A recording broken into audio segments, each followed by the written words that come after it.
morning, good morning, good morning, good morning, morning devotion family.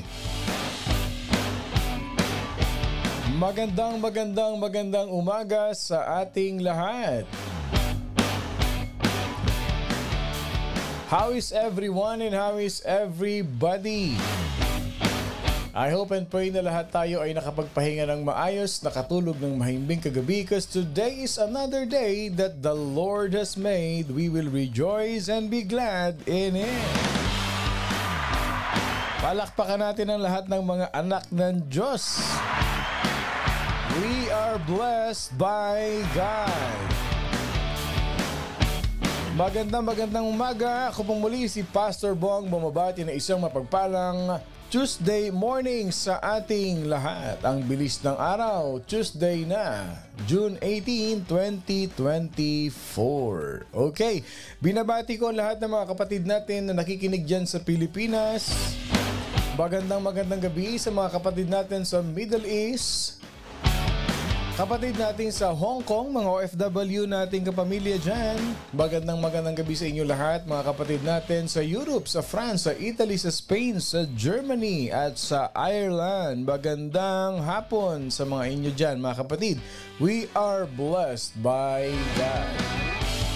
At binabati ko rin, mga kapatid, yung mga kapatid natin dyan sa Alaska, sa Australia, sa Canada, at saan-saan pang dako ng mundo. Yung mga kapatid natin sa Pilipinas, no, all over the Philippines, praise the Lord. Thank you. Ayan, napakarami po natin na share ng ating morning devotion. Continue to tag our friends and family and share the love of the Lord in our ministry, no? At bago ang lahat, sige, dumako na po tayo sa ating okay. Nga pala, nakalimutan ko batiin yung mga kapatid natin sa Japan. Okay, good morning kay Sister Myra Nakayama. Blessed morning po, Pastor. Ayan, thank you for tuning with us, Sister Myra. Okay, ang ating early bird. Dumako na tayo sa ating early bird for today. Marami tayong announcement, kaya fast forward na kaagad tayo, no? Okay. Ang ating early bird for today ay si Sister Eileen Williams. Congratulations, Sister Eileen Williams. Sabi niya, God is good all the time, and all the time, God is good. Mapagpalang Tuesday, Pastor Bong and Morning Devotion family. At yung ating magic word na kanyang kinoment dyan. Congratulations, Sister Eileen. Tanggapin mo ang yung early bird prize kay Lord mamayang 11:16. Congratulations! Ang ating second runner-up ay si Sister Minda Rosales. Blessed morning to everyone. God is good all the time. We are blessed by God. To God be the glory. Praise the Lord. Okay, at ang ating third runner-up ay none other than si Sister Ate Reggie Paredes. Wow! Congratulations, Ate Reggie. Ikaw ang ating third runner-up. Ang kanyang comment, good AM. Ayan, good morning sa inyong lahat.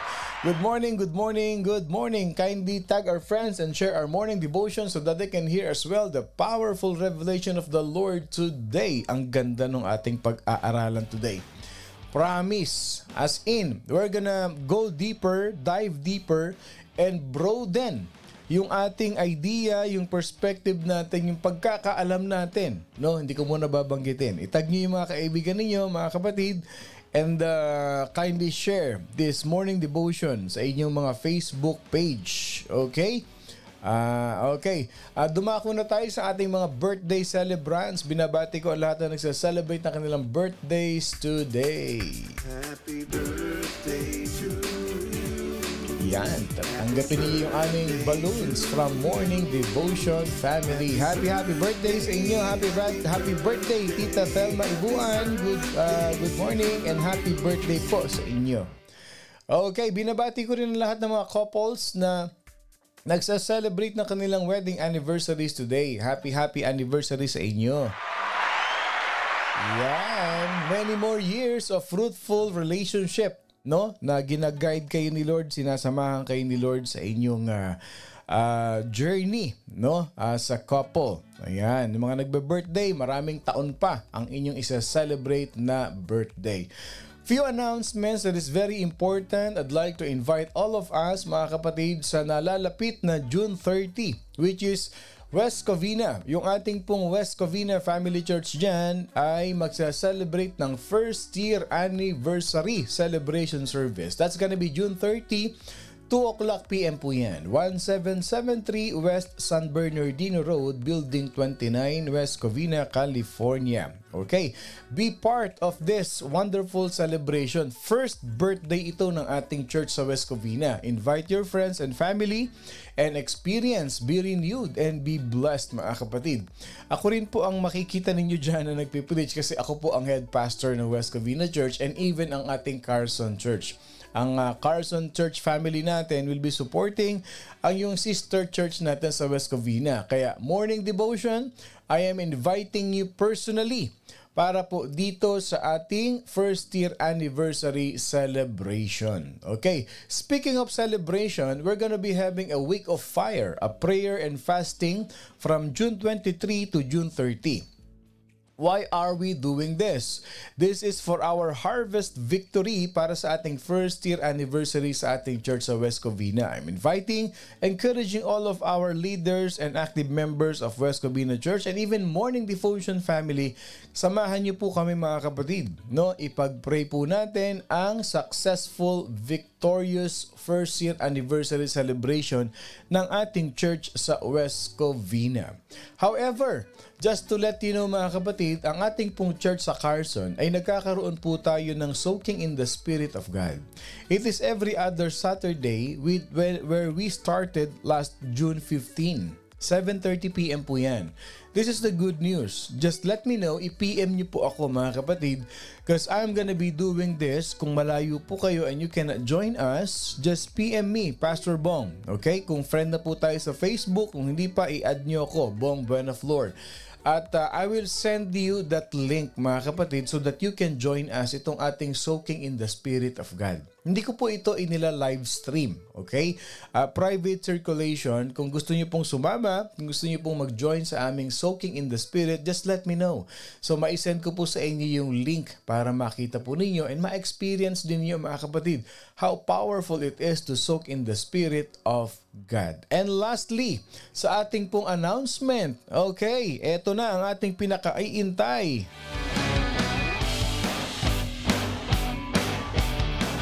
Ang ating pong Encounter God Retreat.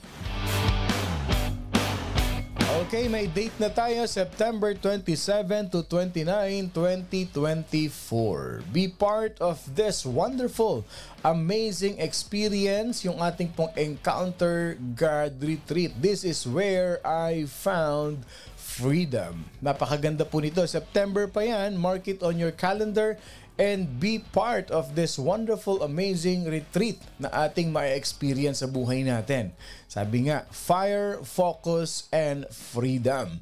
Okay, yan lamang po ang ating mga pinaghahandaan at I'd like to encourage everyone, mga kapatid, to support our social media channels. Yung pong ating Facebook, i-like po natin ito kung hindi pa tayo nalalike. And check out our YouTube channel, mga kapatid. Nandyan po nakalagay sa screen natin, HCBC-Carson West Covina. Hanapin nyo lamang po yan, mga kapatid, and click subscribe for you to be updated sa ating pong mga pinopost dyan na mga messages, mga kapatid. Ano? Support our social media channel. And lastly, I'd like us to support our ministry, mga kapatid. Yan, okay. Thank you for sending stars. Support our ministry as we are going to be up and running sa ating pong internet dahil ang website po natin is on process na, mga kapatid. Thank you sa mga sumusuport sa ating ministry. Thank you for sending stars. At sa mga gusto pong tumulong sa ating ministry, and nandyan po yung ating two ways that you can support our ministry. You can Zelle it and you can mail your checks dyan po sa mga details na nakapost sa ating screen. Suportahan po natin ang Morning Devotion family, mga kapatid, kasi napakarami po nating aabutin at marami pa tayong ministry na gagawin dito na pinagagawa sa atin ng ating Panginoon Diyos. Ayan. And let's claim that the provision of the Lord will be upon our ministry. Okay. Sabi nga nung ating early bird kanina, mahal na mahal kita, Panginoon, kailanman. Hindi kita ipagpapalit.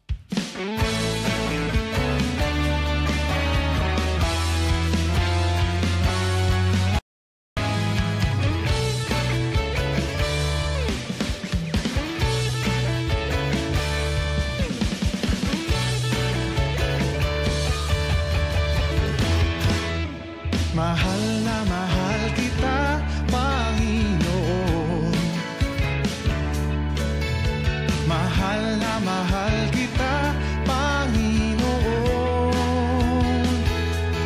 Kailan may di kita ipagpapalit, pagkat sa piling mo'y langit. Mahal na mahal kita, Panginoon. Mahal na mahal. Mahal na mahal kita, Panginoon. Mahal na mahal. Mahal kita, Panginoon. Kailan may di kita ipagpapalit, pagkat sa piling mo'y langit. Mahal na mahal kita, Panginoon. Habang buhay,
mahal kita, Panginoon. Yes, Lord, we love you so much, Lord God. Okay, mabilis lang ito, no? Ilan sa ating nakaka-experience na napuputol kayo? Ilan? Meron ba dito mga naka-experience ngayon? Kahapon, matindi yung pagkakaputol sa ating kahapon. Buti na lang na-retrieve ka agad, mga kapatid, no? Tumataas yung ating mga viewers yesterday and this past few days. Ito po ang maganda. Okay. Nais ko lang ipaalam sa inyo na meron pong mga mababait na nagre-report sa ating morning devotion at binablock po. O yun, me po. Ayan, oo. Sino? Yes po, napuputol. Oo. Ang kagandahan, may nag-appear dito kanina. Okay, nag-appear na note na yun nga, may nagbablock sa atin. Pero hindi po pwede mangyari yun kasi God is good all the time. And all the time, God is good. Okay? So kahapon po, right after the song, hindi po copyright block ang nangyari sa atin. Kasi kaya Tagalog ang pinapatugtog natin kasi hindi ganoon ka taas yung restriction ng mga Tagalog songs. Yung mga English songs yan. Pero yesterday, merong nag-report sa atin kaya naputol yung ating live streaming. Okay. Ayun. Yesterday ka pa po nire-report, Pastor. Dito sa akin. Ngayon, ngayong umaga, habang nagmo-morning devotion tayo, meron naman mga taong busy na nire-report tayo. Okay, na ang nire-report nila is mga unethical daw yung ating pinag-uusapan. Hindi ko pa po na medyo nabubuksan yung ating yung mga nire-report nila tungkol sa ating morning devotion. Pero let's pray hard mga kapatid na hipuin ng Lord yung puso ng mga taong ito na baka hindi sila nakatulog kagabi. Kaya nagpapaantok sila at nire-report yung ating morning devotion. No, pag-pray natin sila na makinig at hipuin ng Panginoon Diyos ang kanilang mga nagbabaitang mga puso. Ayan. So pagka na-cut kayo, balik lang kayo ulit mga kapatid. Just go back and then refresh nyo lang. Ayan po. Hindi mananalo yan. And later on, nakikinig na rin yan ng morning devotion natin. Okay, as we continue our morning devotion, we're gonna go doon sa ating pong tinatawag na prayer request. Okay. As you all know, meron po akong prayer and visitation. You can PM me. You can ask me to come into your place wherever you are dito sa Southern California, and I can visit you and have a prayer. However, dito sa morning devotion natin mga kapatid, meron tayong prayer request section. While the worship song is singing, pwede tayong mag-type. O sabi ni Andrea, galit na galit si Taning kaya po walang magawa. Okay, nangyari na po yan dito. Okay, and we don't know them, pero God will take care of it. Papatnubayan ni Lord yung ating morning devotion. Okay, kindly type in the comment section whatever prayer that you want to request. In general, we're gonna pray for it. If you want to mention the names of those people that you want to pray, pwede po natin ipag-pray dito yan. Because we're gonna pray as one family. We're gonna pray as one body, one mind, one accord. Ipapanalangin natin yan. Bakit? Dahil ang ating Diyos ay dakila at tapat sa ating buhay. Let us all come to worship the Lord.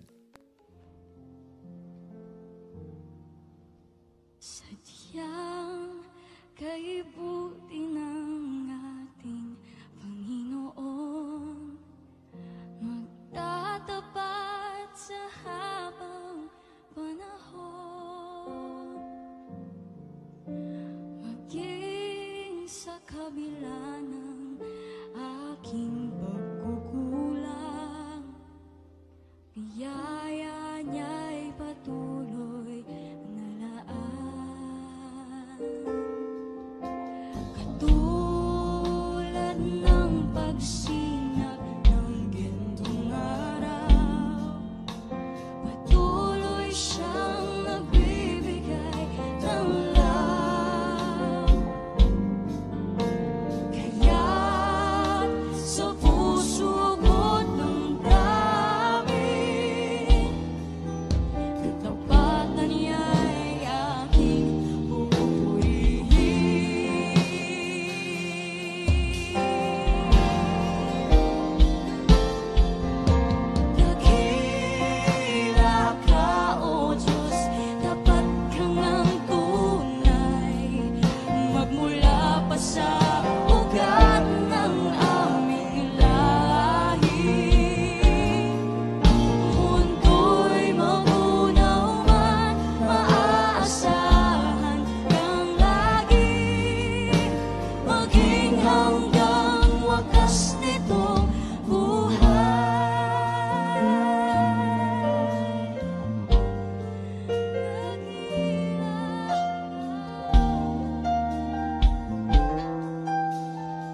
dakila ka, O Diyos, tapat ka ngang tunay. Ang ganda ng praise doon na magmula pa sa ugat ng aming lahi. Our declaration for today is this. Very simple word. Type in the comment section, my God is faithful. Kindly type in the comment section. This is our declaration for today. My God is faithful. Yung kadakilaan ng Panginoon Diyos, yung katapatan ng ating Panginoon Diyos sa ating buhay. Kindly type in the comment section, my God is faithful. My God is faithful. That once we declare this today, my God is faithful because I am healed today. My God is faithful because I receive a new job today. My God is faithful because I receive His provision into my life today. My God is faithful because I receive the protection of the Lord in my life today. My God is faithful because I receive comfort in the arms of Jesus Christ, my Lord. Kindly type in the comment section. That will be our declaration for today. Wherever you are, saang bansa ka man nandoon, ano man ang ginagawa mo ngayon, anong oras man sa kinalalagyan mo kapatid, kindly declare this in your heart. My God is faithful. Na bago tayo manalangin, i-claim na natin yan. Na bago tayo manalangin, i-claim mo na kapatid. Dahil dakila ang ating Diyos. Yung katapatan ng Panginoon sa ating buhay. My God is faithful. If you're experiencing financial troubles in life, if you're experiencing disappointments in life, if you are working right now, my God is faithful. If you feel like life is so unfair to you, but God is faithful to you, i-type nyo sa comment section yan. That is our declaration for today. Today is Tuesday. That is our declaration. Believe this in your heart. Believe this, na hindi pa natin ibinubuka yung bibig natin para hingin yung gusto nating hingiin kay Lord, but He is so faithful to us that He is answering our prayers. Tayo po'y manalangin. Mapagpalang Ama, marami pong salamat sa biyaya ng buhay na patuloy mong ipinagkakaloob sa iyong mga anak. Thank you, Lord, for the gift of life. Thank you, Jesus, for all your provision to us, for all your favor in our life, Father God. Lord, you are so faithful. Hindi namin mawari, Panginoon. And sometimes we cannot understand kung bakit ganun mo kami kamahal, Panginoon Diyos. As the song says, magmula pa sa ugat ng aming lahi. It only shows, Father God, that how you demonstrate your love to us, that yet while we were still sinners, you love us. Because you are our faithful God. And your faithfulness, Lord God, will never end sa buhay namin. Salamat, Panginoon. You've heard the cries and the desires and the requests of your children, not by our lips, but through our hearts, Panginoon Diyos. Hindi man namin ma-type yung aming prayer request, pero alam mo, Panginoon Diyos. Alam mo, Panginoon Diyos. Naririnig mo yung tibok ng puso ng bawat anak mo every morning. And you can hear our cries. There's no time, specific time, na umiiyak kami. Minsan, Lord, yung burdens namin na all of a sudden, tutulo na lang yung luha namin, Panginoon Diyos. We don't know why.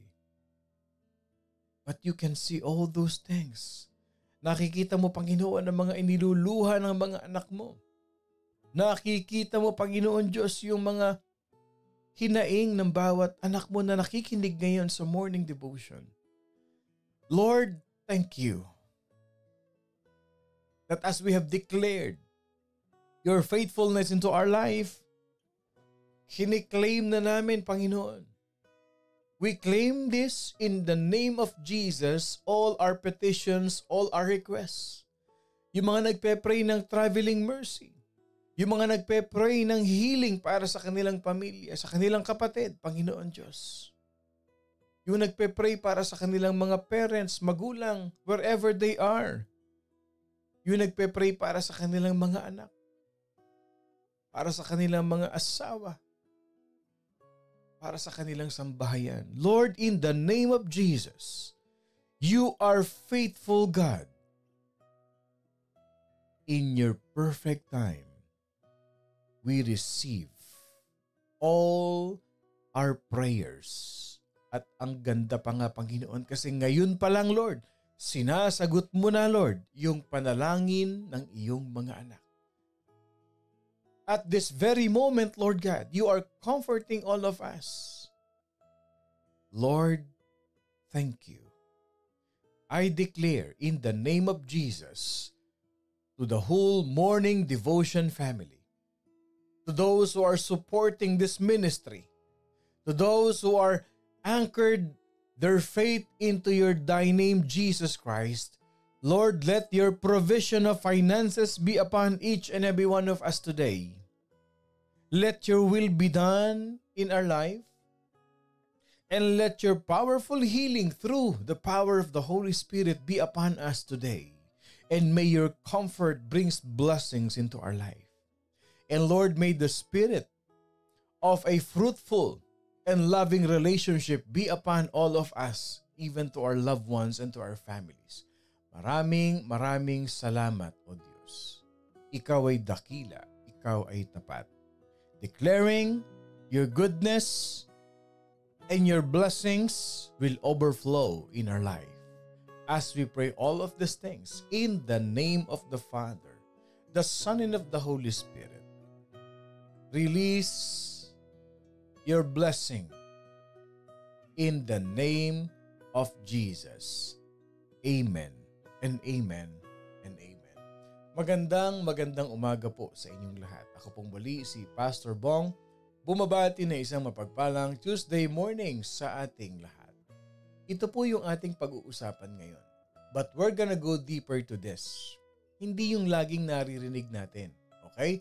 Let's go deeper to this, and this is a very powerful lesson to us.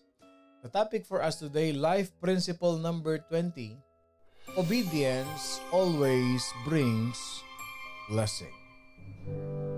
Yan, unan nyo ng picture, i-post ninyo, i-tag ninyo yun yung mga kaibigan, especially those friends who are really desperate na makaahon, makabawi, lalo na tayo, lahat tayo dito. Obedience always brings blessing. Type in the comment section, akin yun. Ako yun. I-claim mo na kaagad. Type in the comment section, akin yun. Obedience always brings blessing. Okay? Mag-amen. Type, akin yun. Yan. Akin yan. Obedience always brings blessing. We're gonna read a Bible verse. Ito yung foundational verse natin dito sa ating pag-aaralan. In the book of Luke chapter 11 verse 28, it says, "But he said," Jesus Christ said, "On the contrary, blessed are those who hear the word of God and observe it." Luke chapter 11 verse 28, "But he said, on the contrary, blessed are those who hear the word of God and observe it." Ganda ng verse na yan. Kukunin din natin yung pag-aaralan natin sa book of Luke. No, I'd like you to open kung haawak. Yun, sabi ni Lilia, akin yun. Yan, sabi ni Ate Lily Rosario, mine. Amen. Oo nga, yung mga nagmamine dyan sa mga live selling, ito yung dapat na minamine natin. Mine. Obedience always brings blessings. Ibahin natin Okay, pamine. Pamine nga ako. Sige nga, pamine nga ako. Obedience always brings blessing. Mine. Di ba mas maganda? Okay, pamain natin.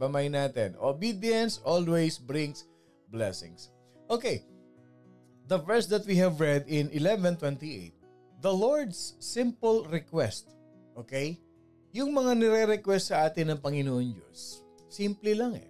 It often serve as a stepping stone to life's most wonderful blessings in our life. Pag si Lord ang nag-request sa atin, kapatid, ibig sabihin stepping stone yan.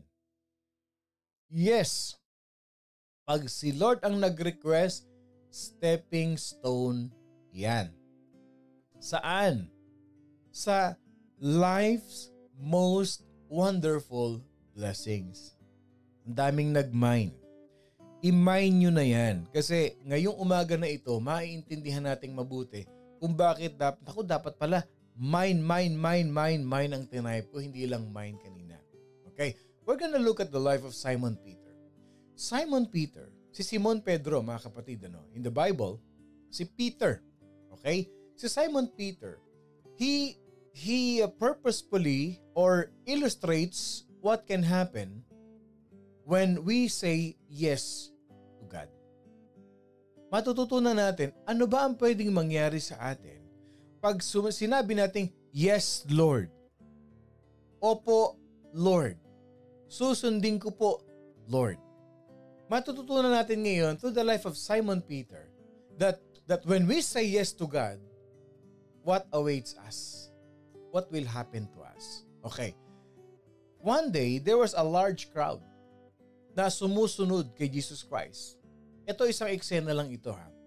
I'd like you to open your Bible in Luke chapter 5 and verse 1 to 11. I-highlight nyo ito. Luke chapter 5 verse 1 to 11. Pero hihimay-himayin natin ng konti. No? While Jesus was preaching, there was a multitude. There was a large crowd. Okay? There was a large crowd. Now, sabi dun sa verse 1, now it happened that while the crowd was pressing around him and listening to the word of God, Jesus Christ was preaching. He was standing by the lake of Gennesaret. He was standing at the lake, sa tabi ng lake ito. And he saw two boats lying at the edge of the lake. But the fishermen had gotten out of them and were washing their nets. Nakita ni Jesus Christ na mayroon dalawang bangka na nandoon. Okay? Yung may-ari ng bangka nasa baba at naguhugas ng net. Verse 3, tignan nyo ha.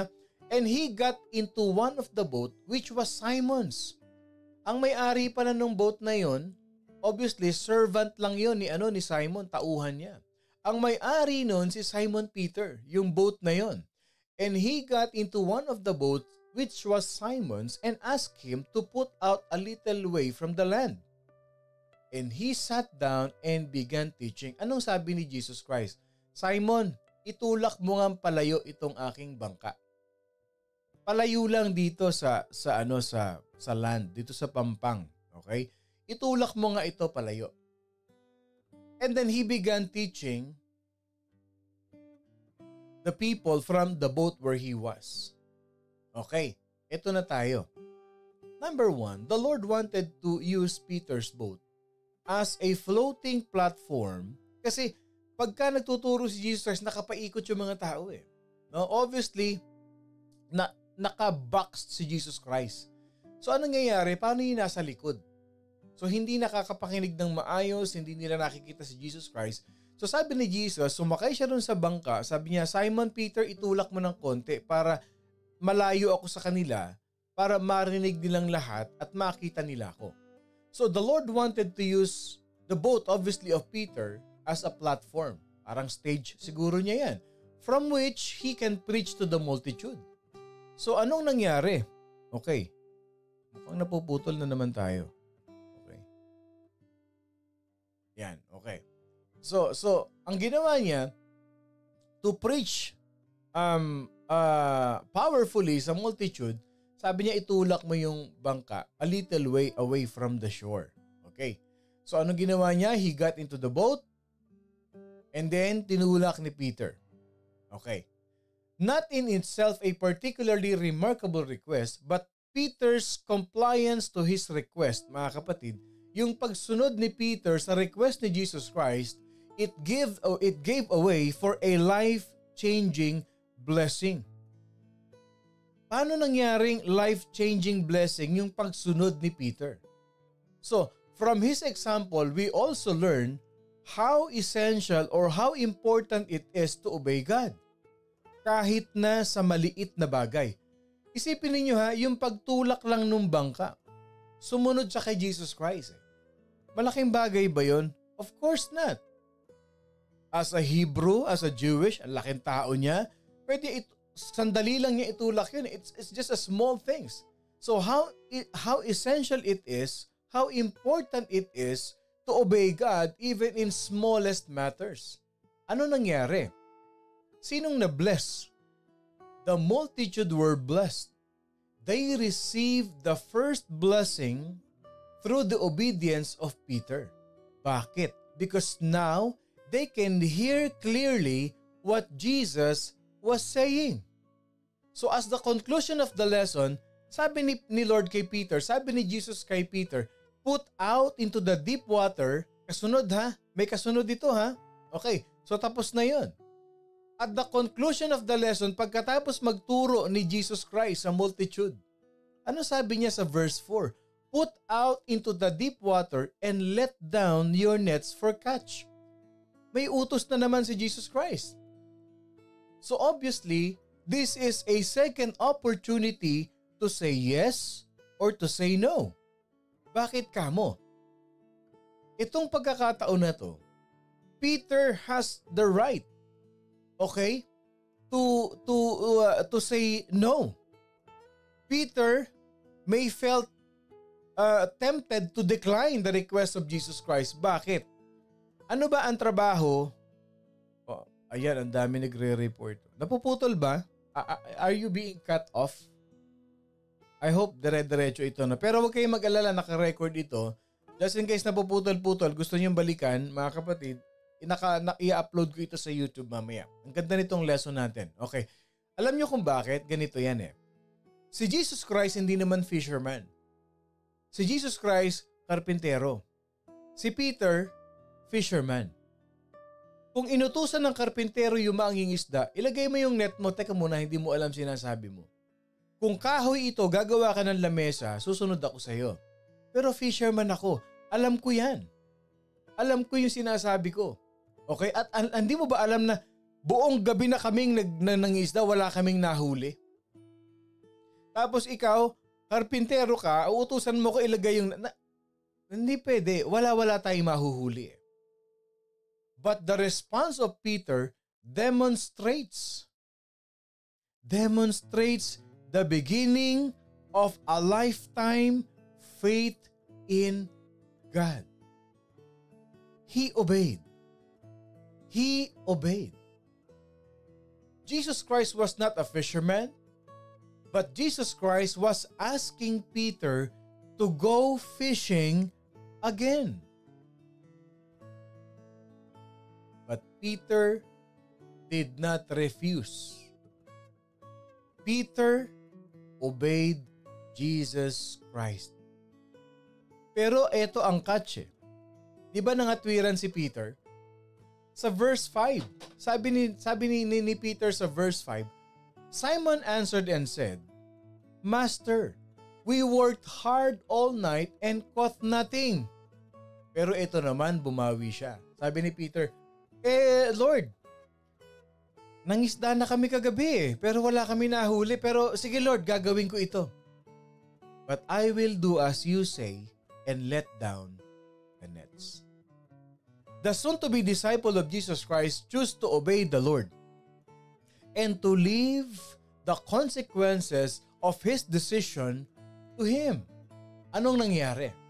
As a result of the obedience of Peter, Jesus Christ demonstrated His power and sovereignty. Yun mga kapatid. Yun ang catch doon. Yun ang point ko doon eh. Sometimes things are inevitable in our life. Things are uncontrollable in our life.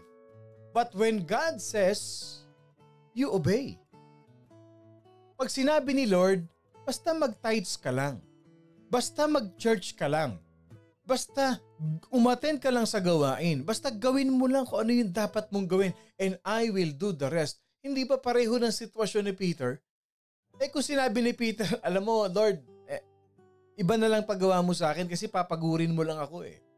Hindi mo ba alam Lord na professional fisherman kami at ito ang kinabubuhay namin. This is where we get our living. And how can you say that I can catch a fish where inikot na nga namin lahat eh? Do you think, Lord, we did not do our best to catch a fish? You don't know what you're saying kasi hindi mo naman alam kung ano ang isang mangingisda. Karpintero ka eh, iba na lang. Pero hindi eh. Parang tayo ganyan no? Lord, hindi mo alam eh. Pinagdaanan ko na yan, nakita ko na yan Lord dati. Kinausap ko na dati, Lord, ganito nangyari eh. This is what happened before eh. Alam ko na mangyayari uli ito eh. Pero sabi ni Lord, go. Cast down your nets. Lord, sinubukan ko na eh. Go. Cast down your nets. Peter and his partners may have started the day off. Wala talaga silang nahuli. And this time, thinking that their efforts will bring nothing, but they ended it and they were completely amazed because when they pulled the nets, not one, but two, but it was an overflowing boat, tinatawag na boat loads of fish. Verse 7. Verse 7 ha, basahin niyo Luke chapter 5 verse 1 to 11. Verse 7 tayo. So they signaled to their partners in the other boat for them to come and help them. Bakit?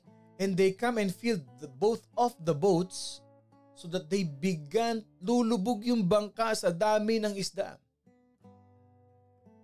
Ano nangyari? Saying yes to the Lord's request resulted in a miracle that transformed not only one fisherman's life, but the life of the entire group of fishermen. Sino lang ang sumunod? Si Peter. Sinong na-bless? Si Peter lang ba? Lahat ng fishermen na-bless nung araw na yun. Yan ang obedience kay Lord. Pag nag-obey ka kay Lord, hindi lang ikaw ang i-bless ni Lord. Yung anak mo, yung asawa mo, yung buong household mo, yung pati mga kaibigan mo na be-bless. Kasi obedient ka kay Lord. Kaya yung mga may-ari ng company dito, yung mga nagtatrabaho sa company, alam niyo ba kung bakit patuloy na binibless yung company nyo? Bakit patuloy na binibless yung business ninyo? Is because of your obedience to God. Sabihin mo sa boss mo, alam mo kaya binibless tong company natin. Alam mo, obedience ako sa Lord. De, joke lang. Huwag naman ganun. Pero alam mo yan na ikaw ang nagiging avenue ng blessing. Ikaw ang nagiging avenue ng pagpapala. Hindi ka ba nagtataka yung mga apo mo? Kahit anong tumbling-tumbling dyan, hindi napipilay. Kahit basa ng pawis, hindi nagkakasakit, lumalakas pa yung katawan, blessing yun. Blessing yun. Na pagdating ng oras ng pagkain, may pagkain sa hapagkainan. Na nakikita mo yung mga tao sa paligid mo nagkakasakit, ikaw malakas ka pa sa kalabaw. At hindi sila makapaniwala na, talaga, ganyan na edad mo. Blessing. There is someone in your family who is really obedient with God. Isipin niyo kung isa lang yung nag-obey, ang daming na-bless, paano pa kaya kung whole family kayo, isang buong pamilya kayo na obedient kayo kay Lord? Na wala kayong ginagawa kundi sumunod lang tayo kay Lord. Alam niyo na, be-bless ako sa mga ganyan, yung ating mga church family na marinig mo. Basta mag-obey tayo kay Lord. Gawin natin kung anong pinapagawa ni Lord sa buhay natin. And I will share you before we end, there is 3 reasons why obedience is crucial to become a successful Christian life. Ready na kayo? I-ready ang ballpen at papel, hindi natin palilipasin ito. We're gonna go deeper. Okay? And by the power of the Holy Spirit, so help me, Jesus, to deliver these points to us today. Okay? 3 reasons why obedience is so important, is so crucial to the successful Christian life. Number 1, through the life of Peter, itong binasa natin na ito. Number 1, obeying God in small matters is an essential step in receiving God's greatest blessings. Medyo mahaba, dadahan-dahanin ko. Obeying God in small matters is an essential step in receiving God's greatest blessings. Yung pagsunod natin sa Panginoon sa mga maliliit na bagay ay kailangan natin upang tanggapin natin ang biyaya at pagpapala ng Panginoon Diyos.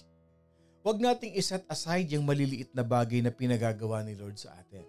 Kasi dyan sa maliliit na bagay na yan, dyan natetesting ang ating pagsunod sa Kanya. Hindi lang dun sa malalaking bagay tayo susunod. Inuumpisahan tayo ni Lord sa maliliit. Yung katapatan mo sa paglilingkod sa Kanya. Yung katapatan mo sa pagpananambahan sa Kanya. Yung katapatan mo sa pagtupad sa mga gawain ng Panginoon. Alam nyo itong pag-spend natin ng oras sa morning devotion, this is a big effort to please God. Isipin niyo marami naman kayong pwedeng gawin eh. Dati halaman na ninyo kaharap ninyo eh. Dati sumba na kaagad ang kaharap ninyo sa umaga, pero bakit when you decided to obey God, sabi ni Lord, makinig ka sa akin. Meron ako ibibigay sa iyo everyday. Meron akong i-reveal sa iyo everyday. And it will lead you to blessing, to fulfill a successful life. Sabihin natin ganito.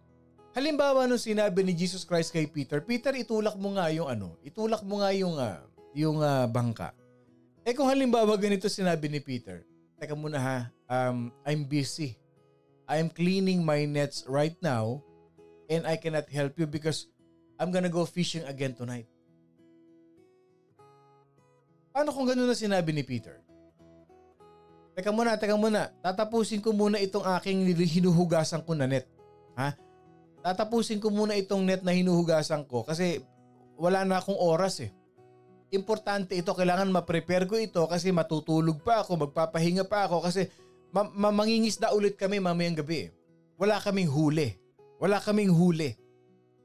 Or he could have asked, bakit hindi na lang ikaw o ibang bangka na lang gamitin mo? Yung isa doon, wag itong akin, yung isa doon, yung iba na lang. Makinig kayo ha. Itong mga sinasabi ko sa inyo, it happens in our life. O pwede naman sabihin ni Peter ganito eh. Alam mo, pagod ako eh. Nangisda ako buong gabi, wala ako nahuli. At kung sinasabi mo na ihulog ko ulit yung net, mag-aakselan tayo ng oras. Sorry. Hindi mo alam ang sinasabi mo. Ito ilapat natin sa buhay natin. Paano pag may pinagawa sa iyo si Lord? Tapos may sinabi sa iyo si Lord. Tapos sinabi mo, Lord, saka na busy ako eh. Teka muna Lord, hindi mo alam yung sinasabi mo eh. Wala, Lord eh. Tama. Lord, siya na lang, wag ako. Sabi ni Lord, ikaw nga gusto ko anak, ikaw ang inuutusan kong gumawa. Ikaw ang gusto kong gumanap sa ministry na yan. Ikaw, sa'yo ko gustong ipagawa anak eh. Sabi mo ganito eh. Iba na lang. Wag na lang ako kasi may pinagdadaanan ako ngayon. Iba na lang Lord, iba na lang. Eh si Lord yung nagsasabi sa'yo eh. Tapos sabi ni Lord sa'yo, sige pumunta ka uli doon. Lord, hindi nga eh. Malabo yung sinasabi mo, galing na nga ako doon eh. Sinubukan ko na nga Lord, wala eh. If Peter had said anything other than yes, he would have missed the greatest fishing experience of his life. But because of the obedience of Peter, the Lord Himself arranged, illustrated, showed a miracle that he would never forget. Nakita nyo? Obeying God in small matters is an essential step in receiving God's greatest blessing in our life. Kaya pag may pinagagawa si Lord sa iyo, gawin mo. Sundin mo. Kasi hindi baliwala yun. It might be, maybe, a simple test of your obedience to Him. Huwag magpadala sa emotion. Huwag magpadala sa kung anumang negativities. Obey the Lord. Can I see an amen to that? Can I see an amen to that? Nagpe-pray ka na makalaya ka financially. Ang dami mong utang for the longest years. Grabe ang bayarin mo kabi-kabila. Hindi mo maintindihan. Sabi ni Lord, kasi naman hindi ka faithful eh. Kasi naman on and off ka sa simbahan. Hindi makita kita, hindi kita makita. Sinasabi mo na, anak, gusto kitang makasama. Gusto kitang makita na nagwo-worship ka sa akin dito na kasama nila. Sabi mo, Lord, next week na lang. Kasi Lord, sobrang pagod ako talaga, Lord eh. Nangisda ako buong magdamag, wala nga ako nahuli. Ito nga, pumunta ka nga rito, bubuhusan kita ng katakot-takot na isda. Yun eh. Number two, let's broaden this. Let's broaden this principle.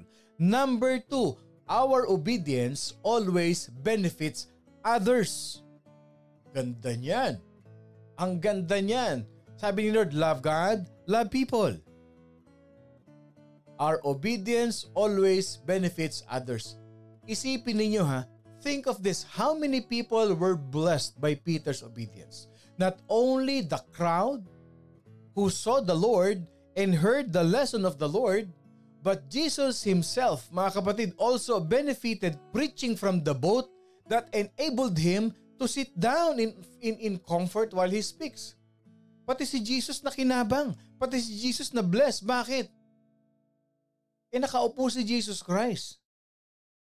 Napaupo si Jesus Christ. O sabi ng verse 3, and He got into one of the boats, which was Simon's, and asked him to put out a little way from the land, and He sat down and began teaching the people from the boat. Na-bless yung mga tao, nakita nila, narinig nila ng malinaw si Jesus, na-bless si Jesus, nakaupo si Jesus, nakapagpahinga. Then of course, Peter's friends had what? They had a profitable day. Yung mga kaibigan niya, boundary kaagad sila nung araw na yon. 2 boats full of fish that began to sink. Kailangan ng 3, ng 4 siguro. More importantly, they had the opportunity to witness the Lord's supernatural provision. Yun ang importante ron eh. Alam nyo madalas, God will always rewards those in particular, those closest to us as a result of our obedience. Ano ibig sabihin nun? Hindi mo ba napapansin? Yung blessing mo hindi lang sa iyo dumadaloy. Umaapaw sa mga mahal mo sa buhay. Example lang, pag ang isang ama ng tahanan, obedient kay Lord. Tandaan natin, tayo ang ama ng tahanan, nag-Father's Day tayo. Dapat tayo ang number 1 na obedient sa Panginoon. Hindi tayo dapat nakikitaan ng disobedient kay Lord. Dapat tayo ang nakikita ng mga anak natin that no matter what happens, no matter what the circumstances of life, I will obey the Lord. Kasi ito yung gusto kong ipamana sa mga anak ko, yung pagiging masunurin sa Panginoon Diyos. When a father obeys the Lord, his entire family reaps o aanihin yung reward ng blessing ni Lord. Same thing. A child's obedience will bless his parents. Pag ang isang anak masunurin sa Panginoon, hindi ba dito nabe-bless din yung mga magulang ninyo? Nagsaserve kayo sa simbahan. Nag-o-obey kayo kay Lord. Hindi ba napapansin ninyo pati yung pamilya na nabe-bless, yung magulang nyo nabe-bless? Kaya alam nyo, may mga magulang na nasasabi, no? May nakakausap ako, Nay, Lola, Lolo, nakakatuwa naman po kayo kitang-kita po na blessed po kayo sa buhay. Alam nyo, sinasagot sa akin, alam mo anak, kasi yung anak ko napakamasunurin sa Panginoon. siya ang nagdadala ng pagpapala ng Diyos sa aming buhay. Gusto ko makita yung amen ng mga taong obedient kay Lord. Pwede ko bang makita sa comment section? If we are honest to God at alam mo na obedient tayo sa Panginoon, o gusto mong maging obedient sa Lord, can I see a big amen to that? Can I see a big amen? If you know yourself that you are obedient to God, and you want to decide right now that I want to obey God, I want to be obedient to God, can I see an amen? Can I see an amen to that? Can I see an amen to that? O sabi ni Norlin, amen. Sabi ni Sister Gail, amen, amen. Lahat ng mga masunurin sa Panginoon. Can I see an amen to that? I-claim mo na yan. Amen po, Pastor, sabi ni Bebelin. O sabi ni Marites, amen, hallelujah, amen. Kay Mariza Nadal, amen. Ni Jackie, amen. Amen. Alam niyo, hindi mahirap sumunod sa Panginoon. At hindi ka pahihirapan ni Lord pag inutusan ka niya. At hindi lang yun, ikaw rin ang magbe-benefit. Sabi ni Lilia Fran, amen. Ni Andrea, amen. Amen po. Can I see an amen to that? This does not mean that those who choose to disobey the Lord will escape His discipline because of someone else's godly walk. No, hindi ibig sabihin na nabibless naman kami eh. Siya lang ang nag-o-obey. Hindi ibig sabihin na ikaw na lang ang sumunod. Ako kahit mag-disobey ako, pamilya mo naman ako mabibless din ako. No, didisiplinahin ka rin ni Lord. His call to obedience always demand our response. Pero ito yan. However, when we live obedient life, those who know, those who love us, will see, will sense the peace and the joy that the Lord has given us. Sabi ni Kuya Jun, amen. Sabi ni Sister Belen Junicio, amen. Dami nag-amen. Lahat yan. Alam niyo ang prayer ko na ang buong morning devotion family sa pakikinig natin araw-araw ng morning devotion, maging masunurin tayo kay Lord, maging obedient lahat kay Lord. It doesn't matter where you are. Ang gusto ko dito kapatid, sa pakikinig mo ng morning devotion, lumalim ka sa Panginoon. Maging malalim yung pananambahan mo, yung pananampalataya mo. Yan lang ang advocacy ng morning devotion. When we live an obedient life to God, masunurin sa Panginoon, alam niyo nakikita ng pamilya ninyo yung joy, yung peace ng buhay mo. Pero pag hindi ka obedient kay Lord, conflict. Wala kang contentment. Ang puso mo burden kasi disobedient ka. That's true. Magkakaroon ka ng contentment pag nag-o-obey ka kay Lord. At alam niyo ba yung contentment? How many of you will agree with me that contentment, joy, and happiness, peace in our heart is God's blessing sa buhay natin?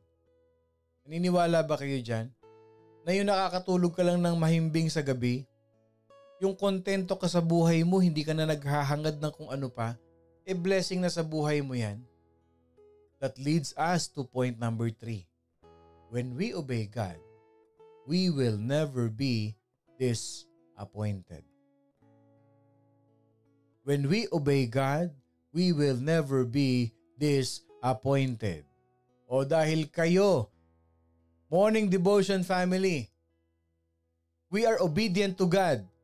Type in the comment section. Joke lang. Type in the comment section. I-type nyo to ha.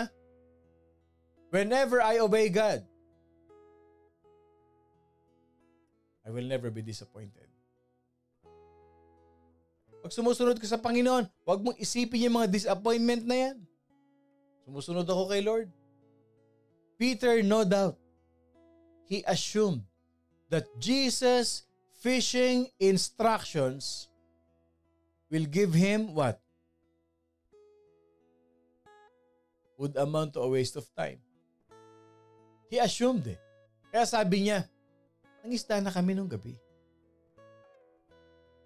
But when he complied, nung sumunod siya sa simple request ni Lord sa kanya, Christ brought a miracle that gave them the amazement of their life.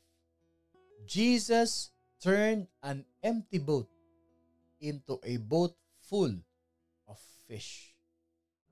Tayo, kagaya ni Peter. Okay, ito na ha, matatapos na tayo. We, children of God, morning devotion family, like Peter, we must recognize that obeying God is always the best course of action. Obedience to God is the best way, the best thing to do in our life. Why? Because God can take our emptiness, whether it relates to finances, whether it relates to relationships, whether it relates to our career. You will never be empty if you obey God. Hindi ka mauubusan. I will never be disappointed whenever I obey God. Whenever I obey God, miracles will happen. Whenever I obey God, I will never be disappointed. Iba ang perspective mo. Disappointments are inevitable, but discouragement is a choice. Yes. Kaya kita nyo, dugtong-dugtong yung life principle natin. He can take away emptiness. Whether it is financial, whether it is relationship, pupunuin ni Lord yan. And the Lord will change it into something magnificent.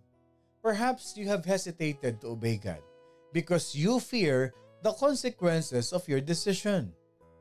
But the Lord's command is for you to fear Him above all else. Kung meron kang dapat katakutan, matakot ka sa Diyos. Hindi yung consequence ng gagawin mo dahil inutusan ka ni Lord. Why? Because the same sovereign, the same omnipotent God who keeps our heart beating, who gives our life every day, who keep the planets orbiting, is more than able to handle the results of your obedience. Diyos na lumikha ng langit at lupa, Diyos na nagbibigay ng buhay sa atin, is more than able to give the results of our obedience. When He tells you to do something, and you know, without a doubt, will ni Lord to then you need to obey. You need to obey. When you choose to obey the Lord, He will bless you. This is because obedience leads to blessing. I have always told people who say they do not understand. Sabi nila, hindi ko nga maintindihan, Pastor, why God is asking them to do a certain thing that if they will obey Him, He will reward them. With what? With a sense of joy, with a sense of peace that this world cannot offer. Sasabihin ko sa inyo ito palagi, mga kapatid. Hindi mo man maintindihan kung anong pinagagawa ni Lord sa iyo.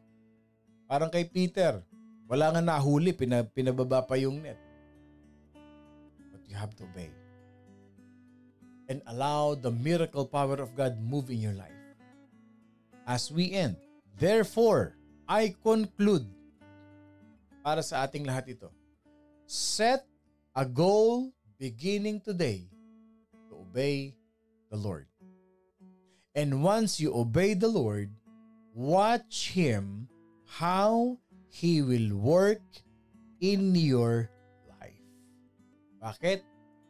God's ways will never disappoint us. Let's pray. Heavenly Father, we thank you for this wonderful lesson of obedience unto Thy name, Jesus. Thank you, Lord, for leading us. That small matters of life is an essential step, Lord God, to achieve the greatest blessings in our life. Salamat po sa tatlong principle na ito, Panginoon Diyos. Salamat, pinalawak mo, Panginoon, ang pangunawa namin. That our obedience will always benefit others, Panginoon Diyos. That when we obey God, when we obey you, we will never be disappointed, Panginoon Diyos. Because your will, Lord God, will never disappoint us. Lord, help us. Beginning today, we will be obedient. Everything, Lord God, susundin namin sa iyo. Thank you, Jesus. Thank you, Jesus, for giving us opportunity after opportunity to bless our life and even our family and loved ones. Maraming salamat, O Diyos, sa iyo ang papuri at dakilang pagsamba. Sa pangalan ni Jesus itong aming panalangin. At ang lahat ay magsabi ng Amen and Amen and Amen. Ako pong muli si Pastor Bong, bumabati na isang mapagpalang Tuesday morning sa ating lahat. Laging tatandaan, mga kapatid, God's ways will never disappoint us. At wag na wag kakalimutan, we are blessed by God. I love you all with the love of the Lord.